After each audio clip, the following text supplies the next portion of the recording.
Buenas tardes, mi nombre es Pérez Reyes Eric André y voy a explicar lo que es la elaboración de pan, específicamente de bolillo, para la asignatura de Química de Alimentos que imparte el maestro en Ciencias Fuentes Prado Enrique de la carrera de Ingeniería en Alimentos, grupo 1502. Después de la presentación debemos partir de un sustento teórico. No solamente es hacer el producto y ya, sino tenemos que ver toda la química que influye dentro de la elaboración del pan, ¿ok? Técnicamente hablando, el pan es una mezcla de harina, generalmente de trigo, levadura, azúcar, sal y agua, ¿ok?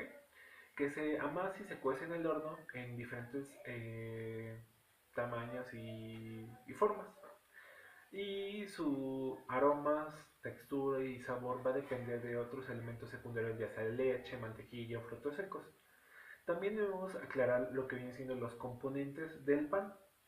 En, en primera está lo que es la harina de trigo, que está formada por almidón, y el almidón está formado por amilosa y amilopectina. La formación del almidón es tan compacta como lo hemos visto en las clases de carbohidratos, y el agua no puede interactuar fácilmente con lo que vienen siendo los em,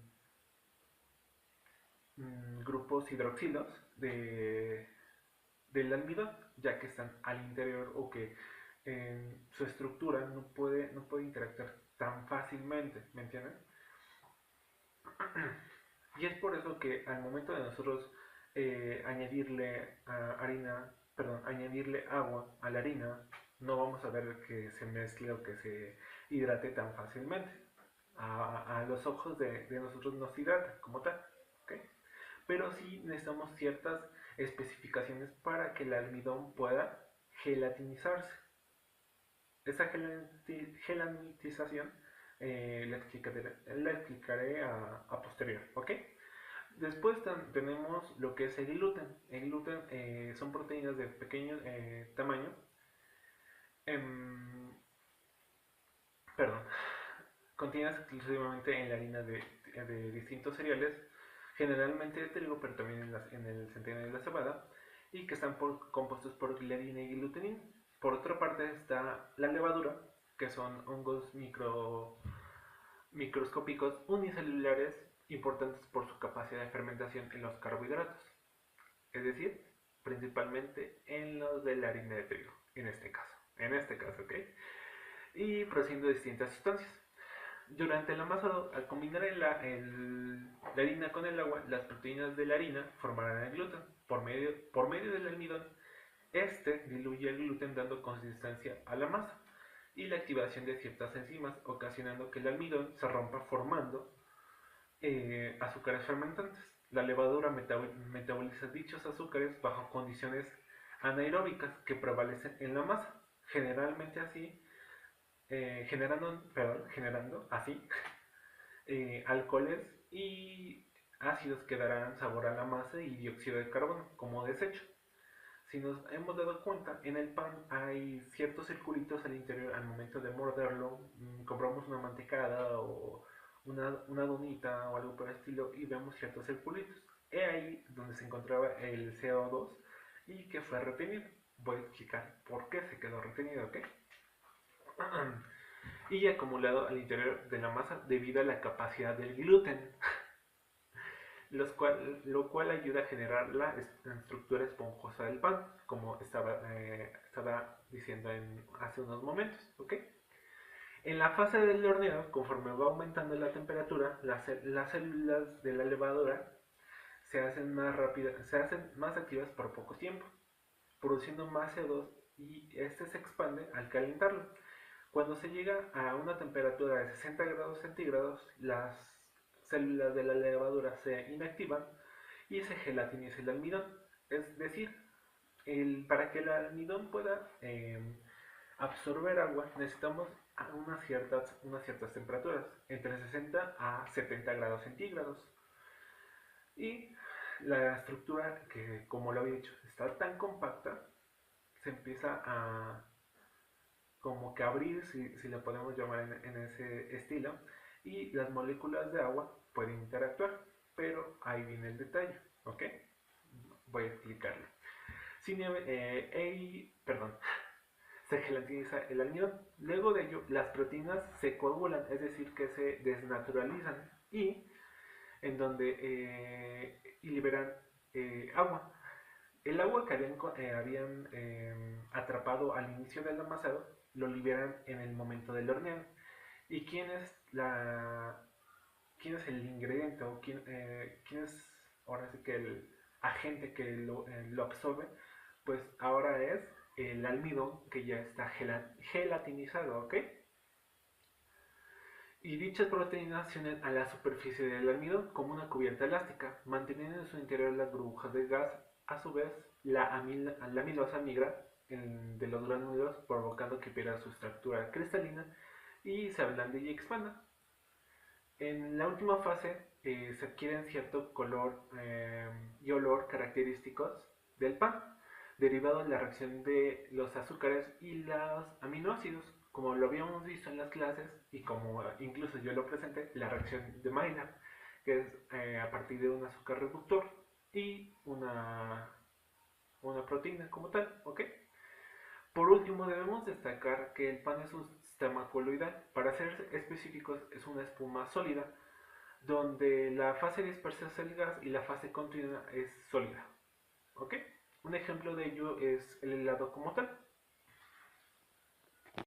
En el aspecto nutricional, la principal importancia en el pan radica básicamente en el aporte energético, ya que está alto en carbohidratos. Junto a ello se debe destacar su contribución de alrededor de un 8% de proteínas, generalmente por esos rangos va, ¿ok? Esto lo convierte en un importante, barato y equilibrado proveedor de proteínas para la dieta. Al convertir la harina en pan, hay un ligero descenso del contenido de fenilalanina, tirosina y lisina. Este último por participar en las reacciones de Maillard. Pérdidas que son algo mayores en la corteza que en la miga. Por su bajo contenido graso, el pan no es un alimento que engorda como tal, y de hecho en algunas ocasiones se ha utilizado como base de algunas dietas de adelgazamiento, ¿ok? Dentro del diagrama de procesos se encuentra primeramente mezclado, que es la harina de trigo, levadura, sal y azúcar, y agua a una temperatura entre 50 y 60 grados centígrados. Luego sigue el amasado de un tiempo aproximado de 20 a 30 minutos y el primer reposo, que es la primera fermentación a una temperatura de 25 grados centígrados y un tiempo de una hora. El boleado que dará las características daremos forma de bolillo a la masa con un tiempo de entre 20 a 30 minutos, perdón, y el segundo reposo o la segunda fermentación con las mismas condiciones que la primera, y el horneado de 180 a 200 grados centígrados y tiempo de 20 a 25 minutos. Dentro de lo que es la harina y el azúcar está tanto el almidón como lo que es la sacarosa, y estos tienen los grupos funcionales en común que viene siendo los grupos de hidroxilo.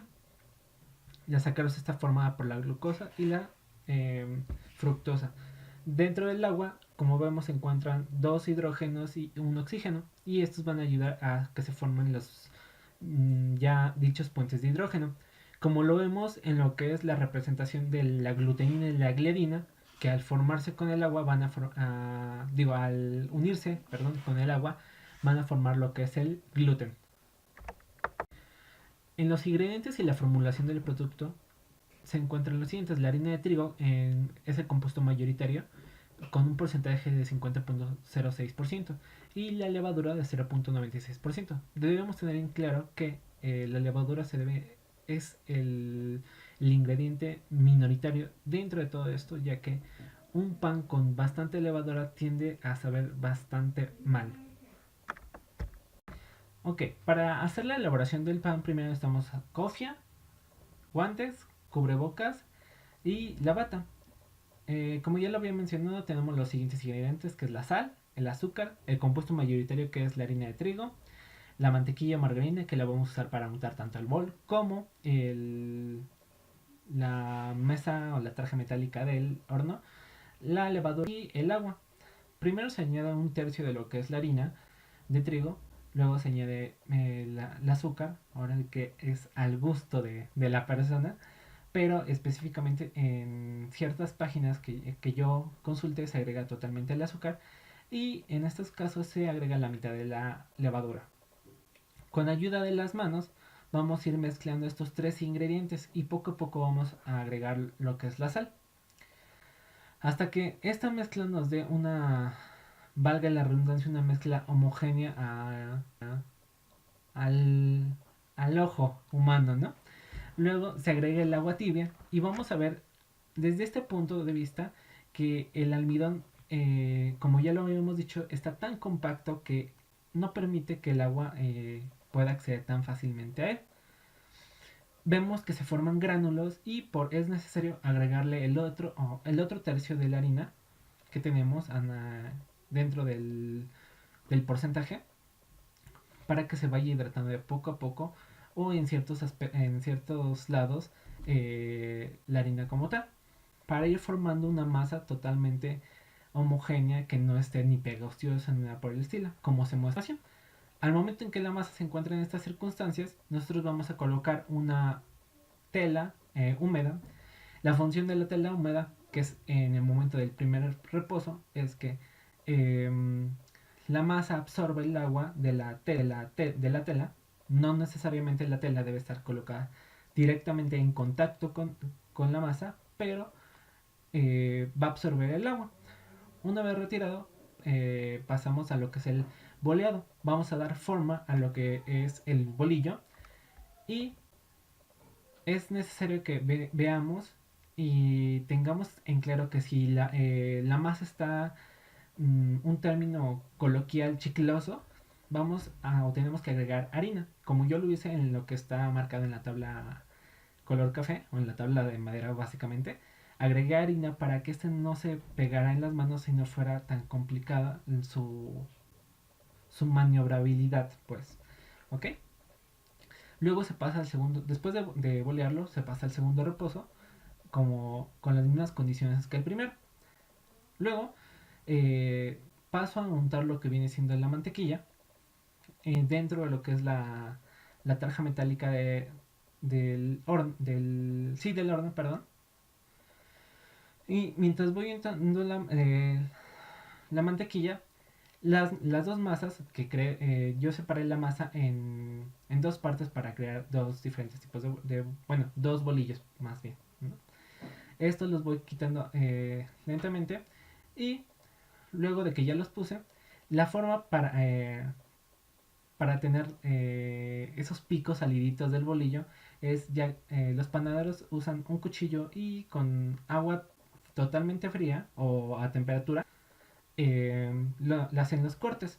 Después del horneado vemos que va a tener ciertas coloraciones, en este caso las típicas de las regiones de Maillard. En mi caso no fue así por un problema de básicamente de temperaturas y de correcciones que no pude ver.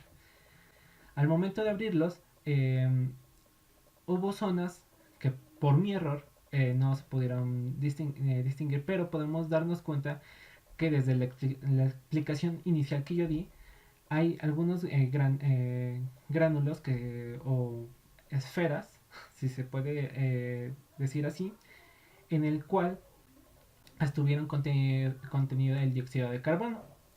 Si se hubiera llevado a una temperatura adecuada y a un tiempo adecuado, como es marcado, tal vez el segundo pan hubiera salido en las perfectas condiciones. El último es el pan que salieron con las condiciones idóneas.